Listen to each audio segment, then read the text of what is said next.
padroeira de um povo a lutar, a gente mineira te quer exaltar, não só lá na serra. Amado irmão, amada irmã, saúde e paz. A alegria de nos congregarmos aqui na comunidade orante com toda a confiança depositada incondicionalmente no nosso Deus fecunde nossos corações. E nós possamos, fecundados pela palavra santa de Deus aqui proclamada e acolhida por nós com amor, nós possamos nos livrar de preconceitos ou de obtusidades que nos impedem de ver o que é, sobretudo no horizonte do amor de nosso Deus. Por isso, temos aqui o exemplo dos fariseus e dos mestres da lei, que se posicionam diante de Jesus, mostrando que, embora fossem muito importantes e bem preparados, não alcançavam o sentido real daquilo que Deus nos indica. Perguntaram então a Jesus: por que os teus discípulos não seguem a tradição dos antigos, mas comem o pão sem lavar as mãos?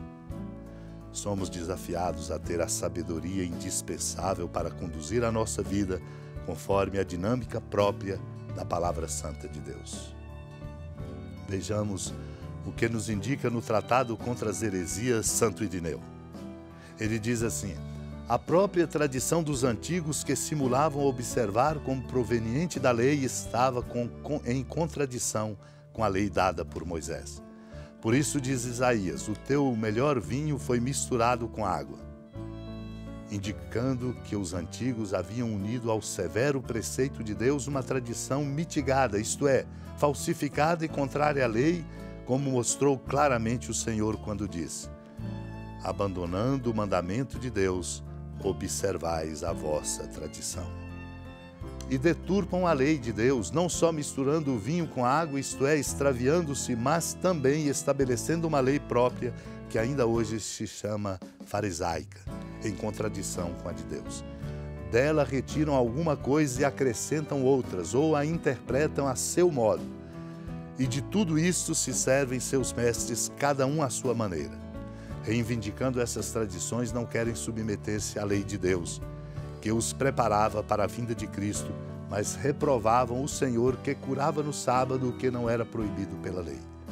Em alguns casos, a lei até o previa, circuncidando o homem no sábado. No entanto, não reprovavam a si mesmos por transgredirem o mandamento de Deus com a tradição e a referida lei farisaica, não levando em conta o principal preceito de Deus, o amor de Deus.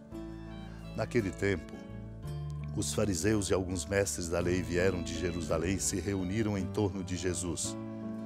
Eles viam que alguns dos seus discípulos comiam o pão com as mãos impuras, isto é, sem as terem lavado. Com efeito, os fariseus e todos os judeus só comem depois de lavar bem as mãos, seguindo a tradição recebida dos antigos. Ao voltar da praça, eles não comem sem tomar banho. E seguem muitos outros costumes porque receberam por tradição. A maneira certa de lavar copos, jarras e vasilhas de cobre.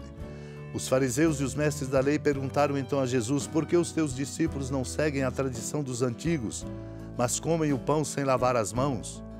Jesus respondeu: bem profetizou Isaías a vosso respeito, hipócritas, como está escrito: este povo me honra com os lábios, mas seu coração está longe de mim. De nada adianta o culto que me prestam, pois as doutrinas que ensinam são preceitos humanos. Vós abandonais o mandamento de Deus para seguir a tradição dos homens. E dizia-lhes: vós sabeis muito bem como anular o mandamento de Deus a fim de guardar as vossas tradições. Com efeito, Moisés ordenou: honra teu pai e tua mãe, e ainda quem amaldiçoa o pai ou a mãe deve morrer. Mas vós ensinais que é lícito alguém dizer a seu pai e a sua mãe: o sustento que vós poderias receber de mim é corbã, isto é, consagrado a Deus. E essa pessoa fica dispensada de ajudar seu pai ou sua mãe. Assim vós esvaziais a palavra de Deus com a tradição que vós transmitis, e vós fazeis muitas outras coisas como estas. Amados e amadas de Deus, Jesus é duro com os fariseus e mestres da lei. Duro exatamente porque a tradição não pode sobrepor o amor, porque o amor é tudo.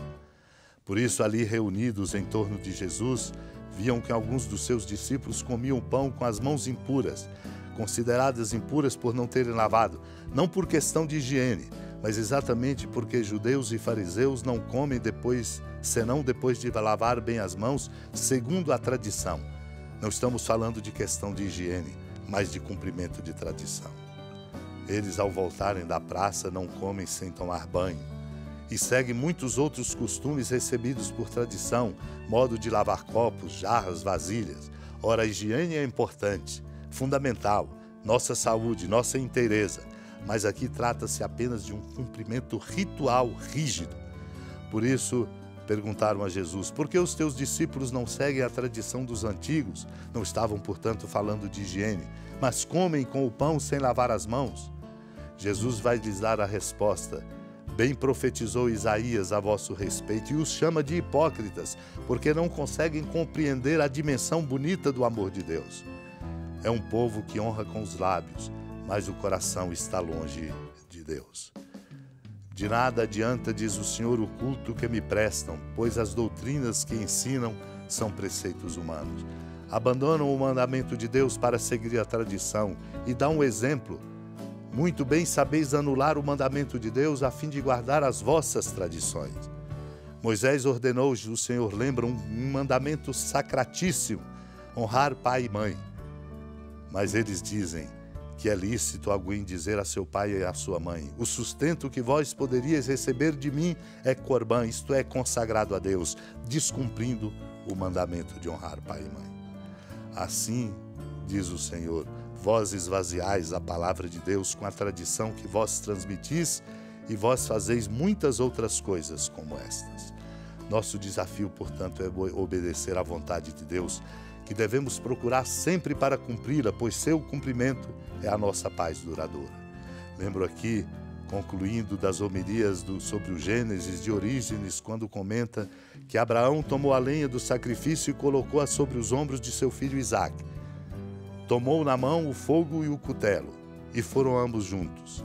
Isaque carregando a lenha para o próprio holocausto, uma figura de Cristo carregando a cruz. No entanto, levar a lenha para o holocausto é o ofício do sacerdote. Torna-se então ele mesmo a vítima e o sacerdote. O que se segue, foram ambos juntos, refere-se a essa realidade, porque Abraão, como sacrificador, leva o fogo e o cutelo, mas Isaque não vai atrás, e sim a seu lado, para que se veja que juntamente com ele exerce igual sacerdócio. Vede, diz Deus, rivalizando com os homens em magnífica generosidade, para dizer: o que vale é o amor. Vale é o amor que modifica e dá força e alma a toda a tradição. O Senhor nos conceda a graça de conhecer o amor, o seu amor, para que nós possamos, pela força do amor, nos renovar. Supliquemos confiantes. Senhora da piedade, Mãe Virgem do Cristo Deus. Lembrai-vos, ó piedosíssima Virgem Maria, que nunca se ouviu dizer que alguém daqueles que, tendo recorrido à vossa proteção, implorado a vossa assistência e reclamado o vosso socorro, tenha sido por vós desamparado. Animado com igual confiança, a vós recorro, ó Virgem das Virgens, e gemendo sob o peso dos meus pecados, me prostro a vossos pés. Não desprezeis as minhas súplicas, ó Mãe do Verbo encarnado, mas dignai-vos de as ouvir propícia e de me alcançar o que vos peço. Amém. Feliz padroeira de um povo a lutar, a gente mineira te quer exaltar, não só lá na serra, tu és esplendor de toda esta terra, também és fulgor. Amado irmão, amada irmã, com alegria, do Santuário Basílica da Padroeira do Estado de Minas Gerais, a Senhora da Piedade, que da sua casa de clemência e bondade nos acompanhe e nos abençoa do alto da serra, magnífica arquitetura divina, a bênção de Deus, amor misericordioso. Pai, Filho e Espírito Santo, desça sobre sua família, proteja sua casa, sustente sua vida, fecunde o caminho missionário de nossa igreja, nos encha de sabedoria e permaneça conosco para sempre. Amém. Feliz padroeira de um povo